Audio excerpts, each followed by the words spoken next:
So I've got autofocus on, which means if you watch the video, it's probably going to go back and forth. There's a little bit of reflection from the lights, but I've turned off the projector.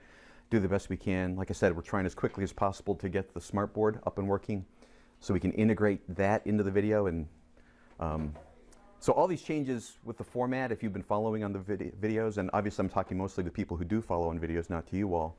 But you know, today's video, or yesterday's video that goes up, I don't like it.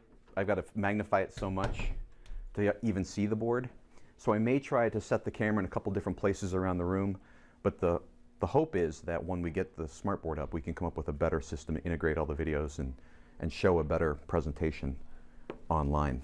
We're going to go ahead and back up just a touch, look at the last 4 on your owns that we covered yesterday, and review covalent bonding real briefly, just real rapidly. And if you remember, we used the case of carbon tetrachloride. It was the first molecule we looked at, which wasn't a homonuclear diatomic molecule. Homonuclear diatomics, hopefully you remember, is a molecule that's formed by 2 atoms of the same element. These elements naturally come together to form molecules. They don't exist naturally as single atoms, and that is the hydrogen, nitrogen, oxygen, and the column 7 elements. So it's hydrogen plus what looks like on the periodic table as a 7. Nitrogen, oxygen, and then column 7A elements, not the noble gases, but the column 7. So chlorine, fluorine, and so on, plus hydrogen over here. So those elements are the elements which naturally form homonuclear diatomic molecules. And so when we discuss hydrogen, nitrogen, oxygen, if I said, and I've used this example a couple times, if you have 3.7 liters of oxygen, you would automatically write O2. If you're told you have oxygen, you have O2 unless you're told otherwise. If you are told you have nitrogen, you have N2 molecules, not N atoms. Okay? So we saw the covalent bonding. Covalent bonding, remember, is electron sharing as opposed to ionic bonding, which is the metal gives up its electron to become positively charged. The nonmetal accepts the electron to become negatively charged, and then they're attracted to each other because of opposite charges, and they get stuck together because of the opposite charges attracting one another. In covalent bonding, we're actually sharing an electron. So both elements come into this relationship wanting to hold on to what they already have and wanting to take from their neighbor. And the net result is electrons get shared between the 2 of them. So, for example, we mentioned chlorine. Let's say we have a chlorine and a chlorine, that they would normally have 7 valence electrons. And if we orient the unpaired electrons towards each other, we can say, okay, this atom of chlorine sees 7, wants 8. This sees 7, wants 8. How does it get their full octet? They share between the 2 of them. And so now this chlorine sees an unbonded pair, an unbonded pair, an unbonded pair, and a bonded pair. It sees 8, and it's satisfied its octet. The other chlorine sees 2, 4, 6, 8. It's satisfied, but we haven't added or taken away any electrons. We're just sharing. And by sharing, it satisfies their octet. I'll leave one of those up. And yesterday we mentioned carbon tetrachloride.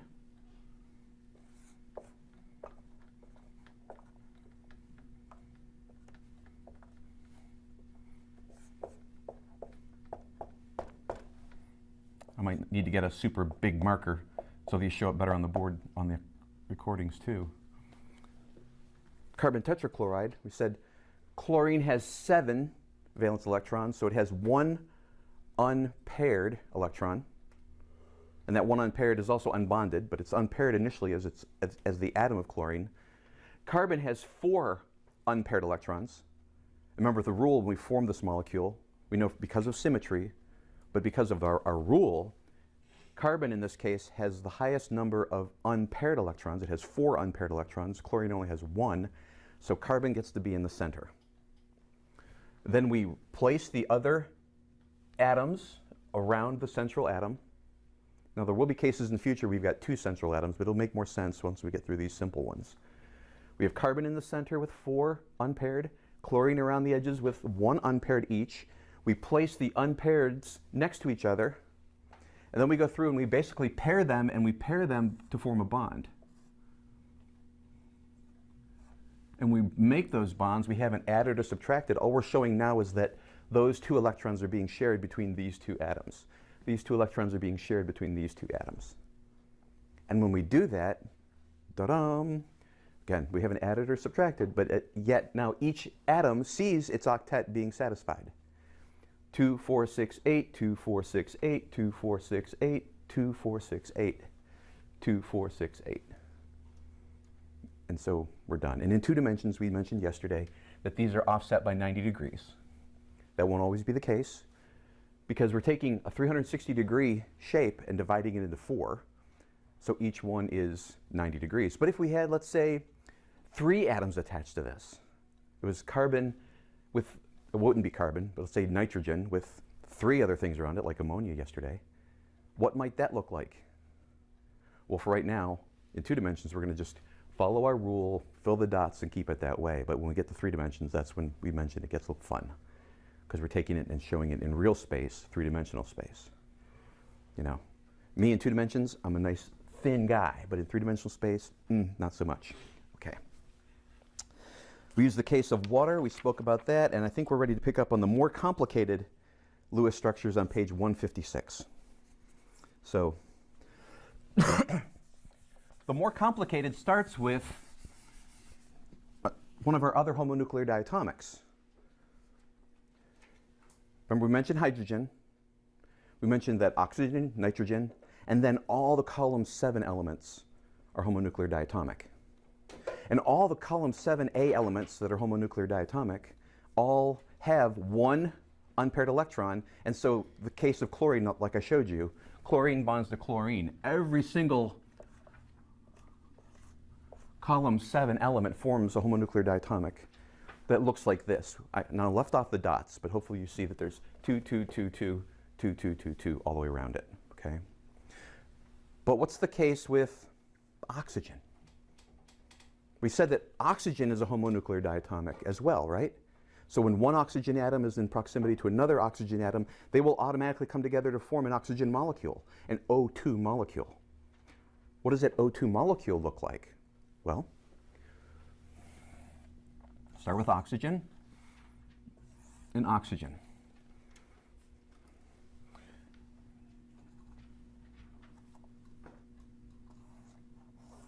No. Okay. Oxygen and oxygen. We got 2 oxygen. The symbol O, let's go ahead and draw the 2-dimensional Lewis structure for an oxygen. How many valence electrons do I need to place? 6 valence electrons. Okay? Now, done the way that I showed you before, it would look something like this. We know that we're going to go around at least once. So this is number 1 and number 5, number 2, number 6, number 3, number 4. Everybody comfortable with that? I basically counted up. Went 1, 2, 3, 4, 5, 6. There are my 6 electrons. I could take this same thing and draw it exactly the same way over here, and it'd be right. But because we know we're going to try to pair unpaired electrons and form bonds, I'm going to redraw this one with the dots towards unpaired electrons. Okay? So what I'm going to do is say, okay, here's a pair, and here's pairs, and I'm going to put my unpaired, unbonded electrons oriented like that. Do you see that this is the same as this? I just kind of rotated it around a little bit. See? If this was a wheel here, 2, 2, 1, 1, and I took it and I turned it 1 click, what would we have? We'd have this. Do you see that? I haven't changed anything. I've basically just drawn the same thing twice and then turned this one 90 degrees to the right. The reason I've done that is I want to get one of my unpaired electrons close to one of the unpaired electrons of the other atom, because I know I'm going to bond them some way. They're both nonmetals, so we're going to bond them by sharing. To do that, I've got to have 2 unpaired electrons, one from each atom, close to each other so I can form the bond.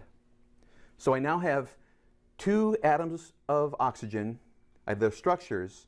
I have an unpaired electron on each one of them oriented towards each other, and I'm going to start by forming a single bond. So this atom sees 2, 2, 2. It sees 6, 6. I form this bond. Now, how many electrons does each atom see in its valence? Do you see that each oxygen now sees 7? 2, 4, 6, 7. 2, 4, 6, 7. So the octets are not satisfied, right? How do you think we're going to satisfy the octet? Go ahead. Draw a line to the top. What I'm going to do is take these two unpaired electrons and bring them towards each other. And then bond them. A double bond. That's correct. We have a double bond.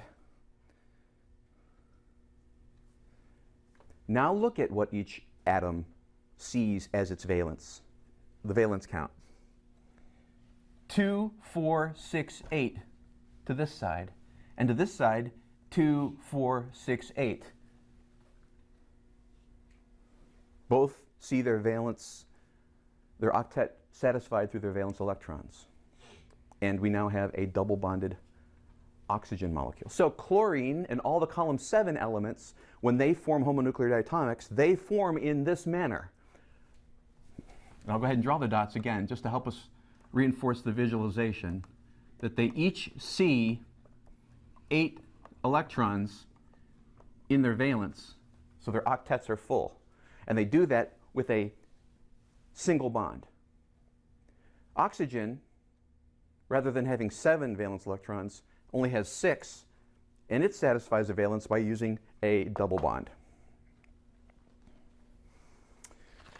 Okay, so we've dealt with column 7 and oxygen. So guess what's next? Nitrogen. Right. Because nitrogen has 5. Wow. You are smoking. It only took a week and a half, but you are smoking now. Okay. Well, not really, because that would get kicked out of school. But you're doing well. Okay, good. So here, we've got a nitrogen and a nitrogen. Question. How many valence electrons does nitrogen have? 5. Remember, it's in column 5A. The A columns, the number of valence electrons is equal to the column it's in. It's in column 5A, 5 valence electrons. I know that I'm going to go around once plus 1. Okay? So that would be my standard setup. I'm going to, because I'm a little bit ahead of where you are in my understanding, what I'm going to do is I'm going to do the mirror image of this one. I'm going to put the paired electrons away from where the action is going to happen, because the action is all going to happen in here, right? All right, so what I do is I go around and I place my electrons. Now hopefully you see then that nitrogen over on this side, that nitrogen is seeing 5 valence electrons. And this nitrogen on this side is seeing 5 valence electrons. We already know it's a molecule. We already know it's a covalent molecule. We already know there's going to be at least one sharing taking place. So let's share a pair. Each nitrogen used to see 5. Now how many does it see? 6. Are we done? I take one of my unpaired electrons, I bring them to the center, and I share them. Now how many does each nitrogen see? 7. Am I done? No. Guess what I do? I take the unpaired electron, draw it in the center, take the unpaired electron, draw in the center, and connect them. How many valence electrons does each nitrogen see? 8. Am I done? Yes, I'm done. I have a triple bond. Triple bonded nitrogen.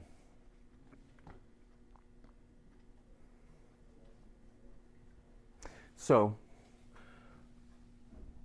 single bonded column 7A elements, homonuclear diatomics, double bonded oxygens, triple bonded nitrogens.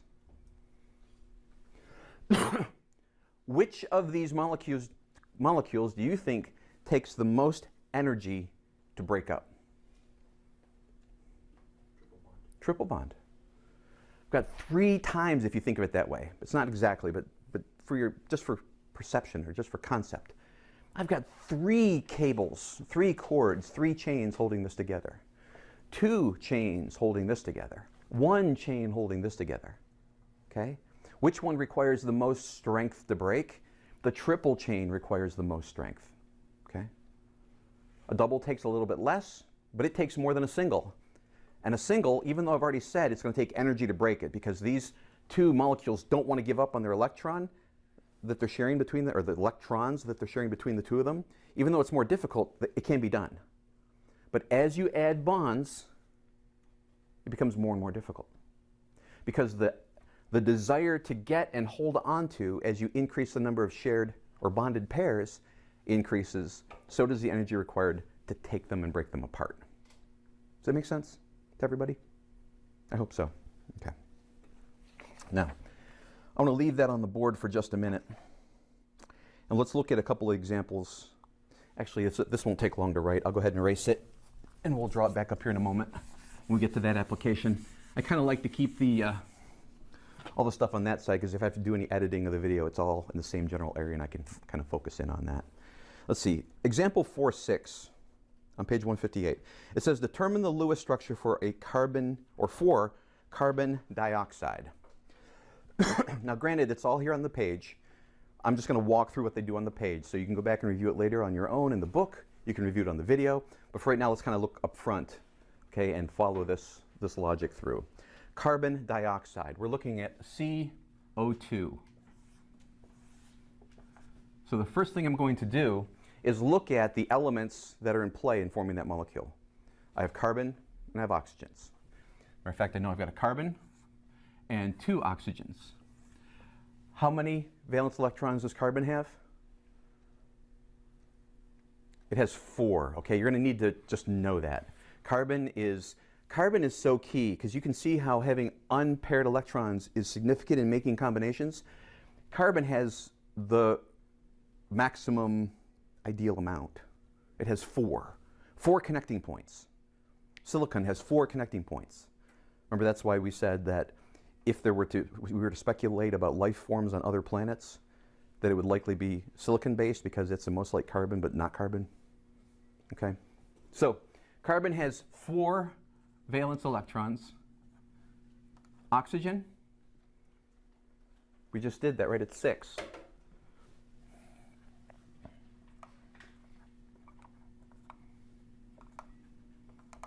Okay? And kind of get ahead of myself a little bit here. Between these 2, which one is going to be my center atom?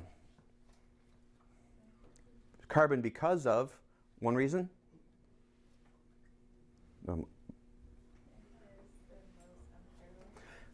Right, because of process, it has the highest number of unpaired electrons, valence electrons. The second reason, which isn't in the book, but I gave you, is symmetry. If I have 2 of one and 1 of the other, likely the 1 is going to be the middle and the 2 others are going to be around the outside somehow. So what I'm going to do is take this right now, and I'm going to go ahead and move this oxygen over here, because I've just determined, hey, it's going to be in the center, carbon's going to be in the center anyway.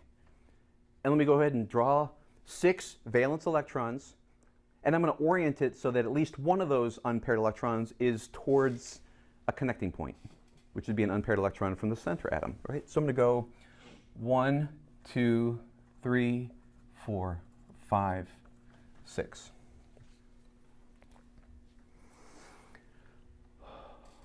How many valence electrons does that oxygen see right now as drawn? 6. So 6, 6, and 4. I know that I'm forming bonds to make a molecule, so I might as well start with at least a single bond between each of those atoms. So I'm going to go ahead and share this pair. It becomes a bonded pair. Share this pair. It becomes a bonding pair. Stop and ask the question. How many valence electrons does this oxygen now see? 7. Are we done? No. Same on the other side, right? How many does carbon see? 6. It's not done either. 2, 4, 5, 6. So I know I need more electrons for the oxygen and the carbon. So everybody wants to share more to get more. Go up and say, okay, I have another unbonded, unpaired electron. I'm going to take that unpaired electron and bring it to the center so I can get it in a place where I can share it. And then I'm going to share it. I'm going to do the same thing on the other side. I'm going to bring my unpaired electron, and then share it. Count them up. 2, 4, 6, 8. 2, 4, 6, 8. 2, 4, 6, 8. Am I done? Yes, I'm done. So that is the two-dimensional Lewis structure for carbon dioxide. Any questions on process here? How we came up with this shape or this structure from this formula?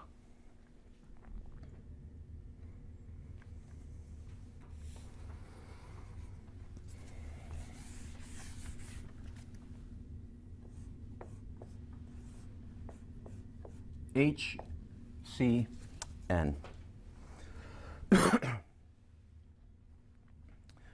What is going to likely be my center atom, my pivot atom?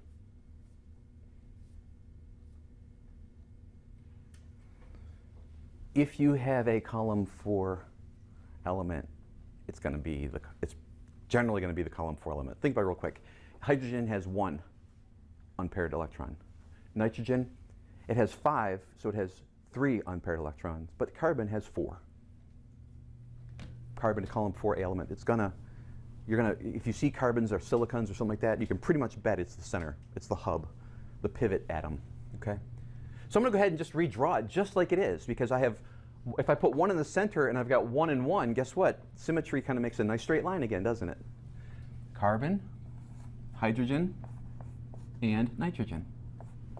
Now I've drawn them a little farther apart than you normally would, but that's just so we have space to see this thing develop. I'm going to go ahead and draw my valence electrons around each one of the symbols for these elements. Carbon has 4, so 1, 2, 3, 4. Hydrogen has, all together now, hydrogen has 1. Nitrogen has 5. And when I draw it by the standard convention, I have at least 1 unpaired electron towards the neighboring element, so I leave it that way. So here are the Lewis structures for each individual element placed so that my pivot or center atom, which has 4 unpaired electrons, is in the center already.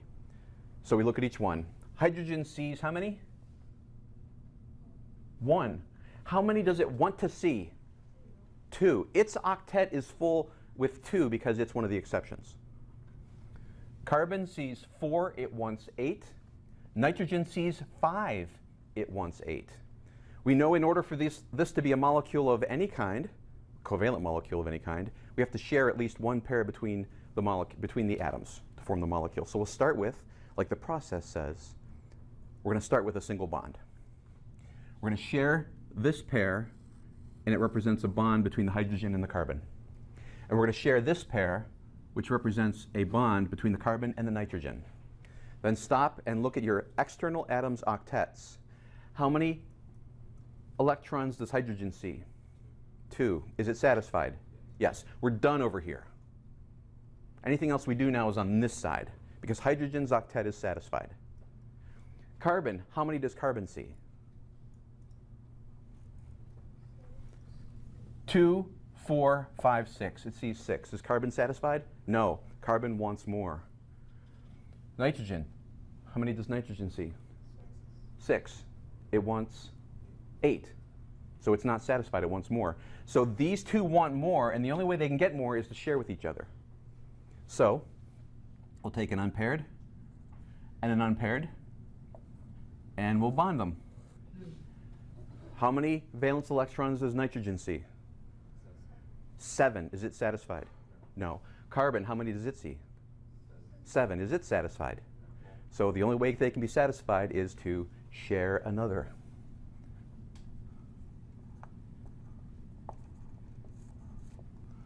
Okay? Now, I know we've already done it, but let's look from left to right. Hydrogen, how many does it see? Is it satisfied? Carbon, how many does it see?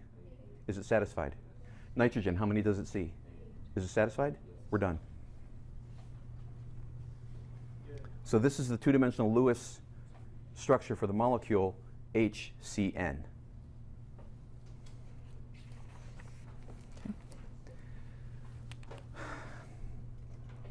Should we keep moving through the on your owns?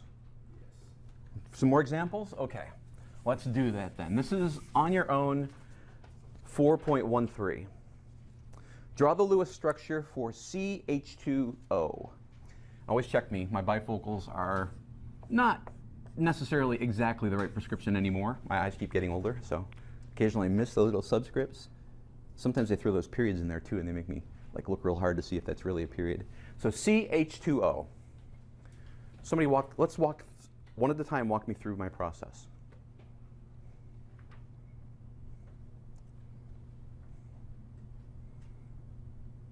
What should I do first?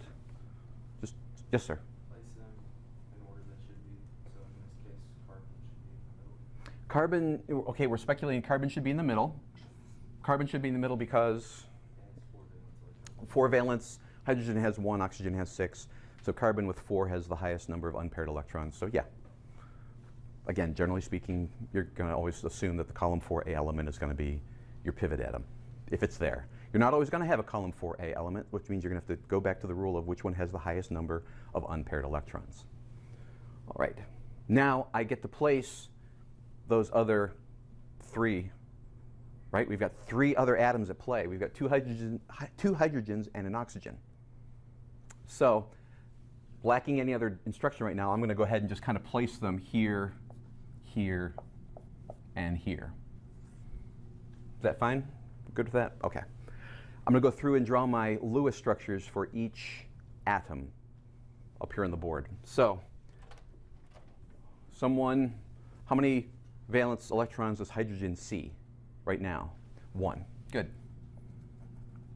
And I'll place it towards where I know the connection points are eventually going to have to go. Down here, hydrogen has 1. Oxygen sees 6. Okay, good. So I'm going to place place 1 of my unpaired electrons in a position to make a connection. So that's my 6. And then carbon has how many? 4. Good. So there are the 4 carbon valence electrons. It's a molecule. It's a covalent molecule. We know in order for it to be part of the molecule, it has to be bonded by at least a single bond. So we'll go ahead and draw single bonds. There's a single bond. There is a single bond. There is a single bond. Now let's go through and check our external atoms to find out if their octet rule is satisfied. How many electrons does hydrogen see? 2. Is hydrogen satisfied? Okay. Hydrogen, how many does it see? 2. Is it satisfied? Okay. So now carbon and oxygen are in play. These 2 hydrogens are satisfied, and ideally we don't touch them. They're done. How many does oxygen see? Good. It sees 7. So it wants to share 1 more. What does carbon see? 7 again. So it wants to share 1 more. And we help them do that by drawing this unpaired electron towards the connecting point, unshared electron towards it. We share them, forms a bond. So hydrogen and hydrogen are already satisfied. Let's look at oxygen. 2, 4, 6, 8. Is it satisfied? Yes. Carbon. 2, 4, 6, 8. Is it satisfied? We're done.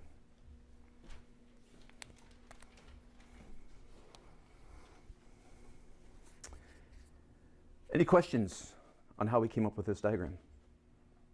Hopefully, again, it's one of those things where right now it might seem even a little bit simple, but if you had a quiz with the same thing on it tomorrow at the beginning of class, would you do well? I hope so, okay? I hope so. To kind of reinforce it one more time, let's look at the next one. It's a C2H2 molecule. This one's a little different. Yeah, it's a little Starnsy, okay? It's different. C2H2. What is going to be my center molecule, or center atom? Would it be like the the two carbons and then Good. The two carbons. The two carbons are going to go to the center. See, we've done the center with, you know, anyway, let's just watch this. If I just said carbon and hydrogen and you had to pick between those two, one carbon and one hydrogen, you say which one would be the center between carbons and hydrogens? You would say carbon, column 4A, 4 connecting points, by rule, the center. If you have more than one of your center atom or your pivot atom like that, draw them next to each other. We get into organic chemistry and some other things that gets really weird, okay? But for right now, you're not going to get that kind of stuff. You're going to get, okay, two carbons. Let me start by assuming I got carbon-carbon in the middle. Okay? What else do I have to place? Two hydrogens. How can I place two hydrogens here and go for symmetry? Ma'am? Good, on the outsides. Hopefully you see, and you all understand what I mean by symmetry, right? Same, like a mirror image. If I take this and I fold it in the middle, it's the same. If I had a mirror here and drew half of it, the other half would reflect back and look back at you. It's the same on both sides. And we have an eye for symmetry. You know, that's one of the things that, let's say if you are noticing someone, you find them to be attractive, okay? Your eye sees someone, and some of those standard, like fake model attractive, it's because of the symmetry. It's because, you know what, we're not perfect if we split down the middle.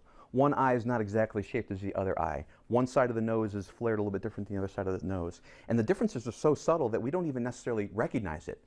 We don't look and say, you know what, your left eye is just a little bit farther away from your nose than your right eye. We don't say that to people. All we know is we judge them as being relatively more or less attractive than someone else. And our eye has a natural bent towards symmetry. And so for those people that we find attractive, much of that is because of the natural symmetry that God gave them in their bodies, or their surgeon gave them in their bodies, okay? That's what we see. So here, for the molecules, as chemists, we're going, all that supermodel stuff, gone. We're looking for symmetry in molecules. This is where the real symmetry is, the real stuff that matters. Yeah. So, now that I have an idea, just based on symmetry of the way this thing's going to lay out, let me go ahead and draw my valence electrons. So my two-dimensional Lewis would be 4, 4, 1, and 1. Everybody comfortable that they could have placed those dots in that way? Okay, now we know it's a molecule, we know it's a covalent molecule, now we know we need at least one single bond between each of these atoms, and so we're gonna do it. Okay? Now we go to the external atoms and see if how they're doing relative to their octets. How many does hydrogen see? Done? Happy. Yep. Hydrogen? Done? Mm-hmm. Carbons. 2, 4, 5, 6, 2, 4, 5, 6. Happy? No. Let's bring a couple of unpaired and bond them. Now what do the carbons see? 2, 4, 6, 7, 2, 4, 6, 7. Are we done? We need more. They both want more. The only way they can do it is to share with each other. We bring an unpaired and an unpaired. We bond them. What does each carbon see? 8 and 8. We done? Yes, we are. So this molecule has a triple bond and 2 single bonds. The carbons are triple bonded to one another, and each carbon is singly bonded to one hydrogen. Okay?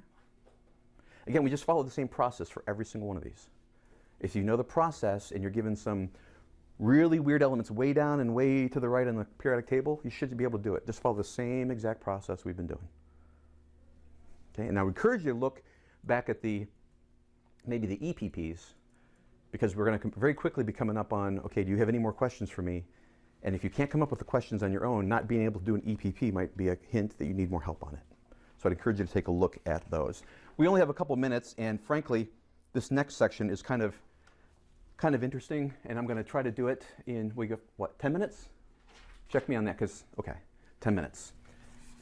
I'm not going to draw all of the valence electrons, but earlier, remember I had on the board the nitrogens, the oxygens, and the chlorine molecules?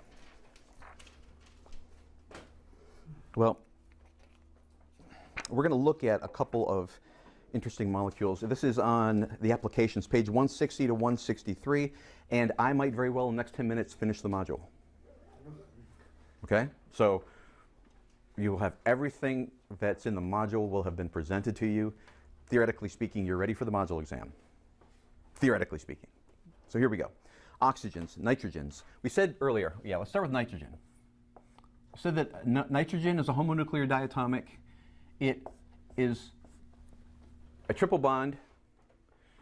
Now, I'm not going to draw them, but there are 2 unbonded pairs on each end to make 8. Okay, I'm just not going to show that now because it gets a little cluttered. But is everybody comfortable with that? You know what I mean? I'll draw it and then erase it, but I won't draw them for the others. What I mean by that is, technically speaking, the structure looks like this. You know, actually, just to keep it straight, I'm going to go ahead and draw them. A little more dots, might be a little more confusing, but we'll go through and do that. We also mentioned oxygen. Oxygen is a double bond, right? A double bonded molecule. And we drew it like this.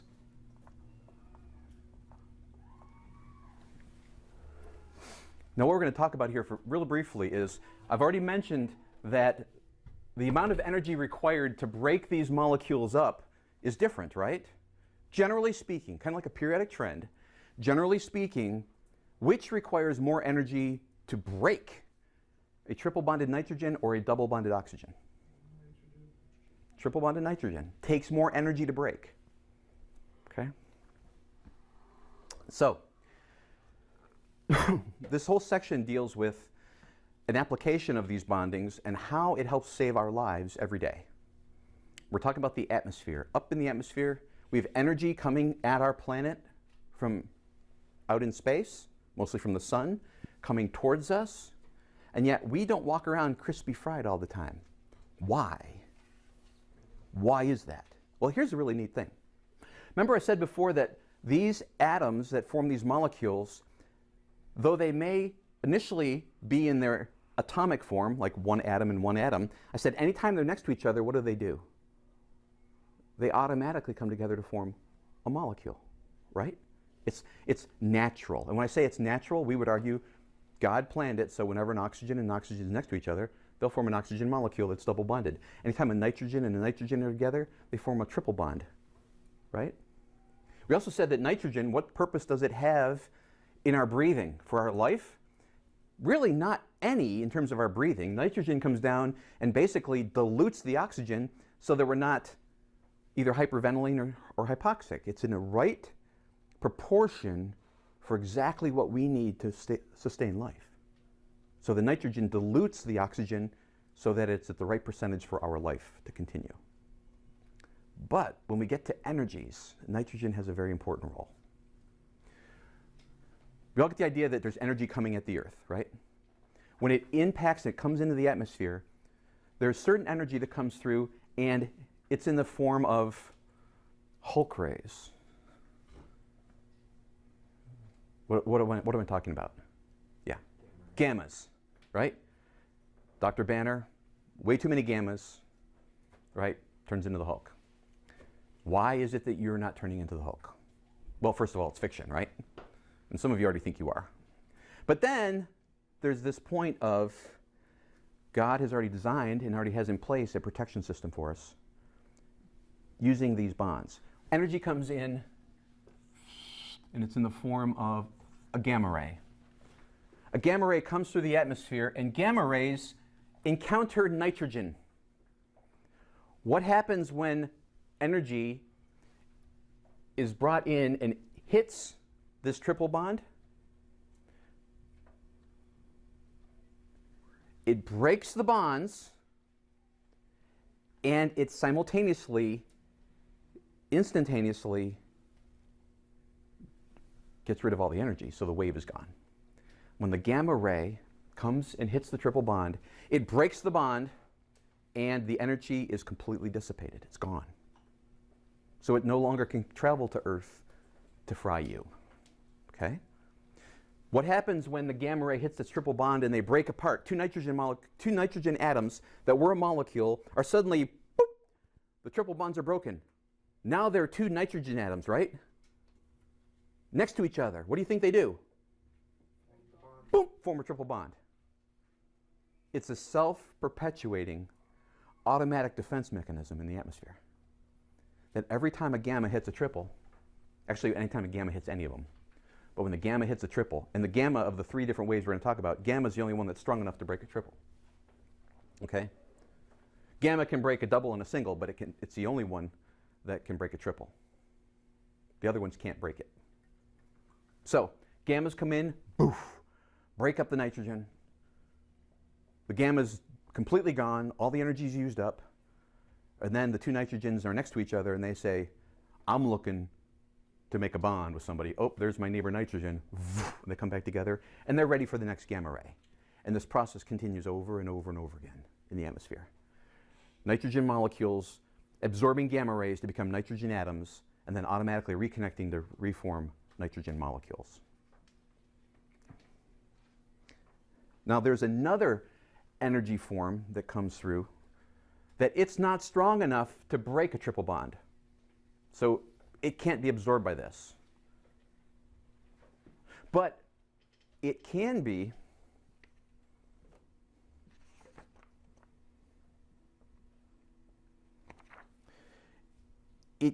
absorbed in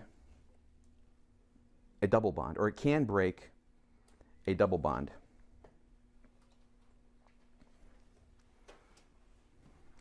And those are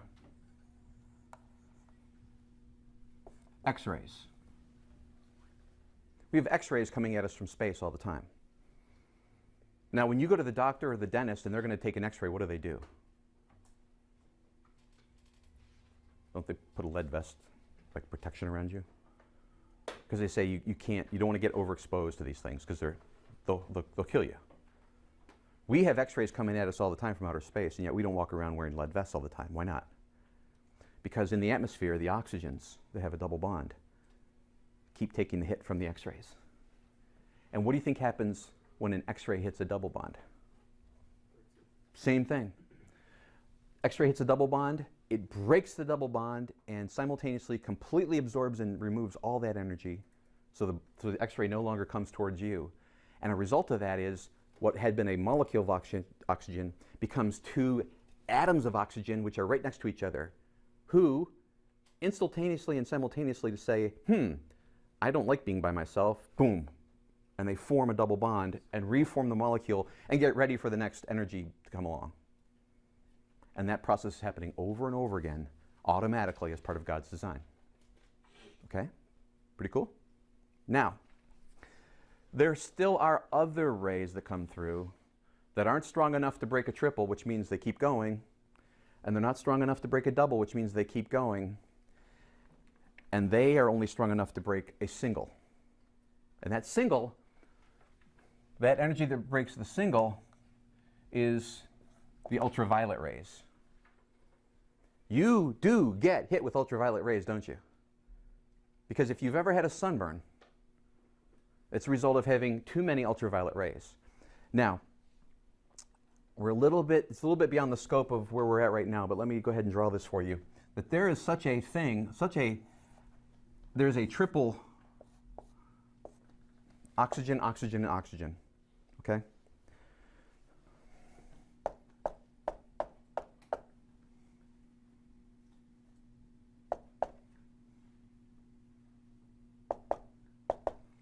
We're not going to get into this molecule right now, but there is a molecule that is 3 oxygens bonded together with 1 double bond and 1 single bond. It's known as ozone. Okay?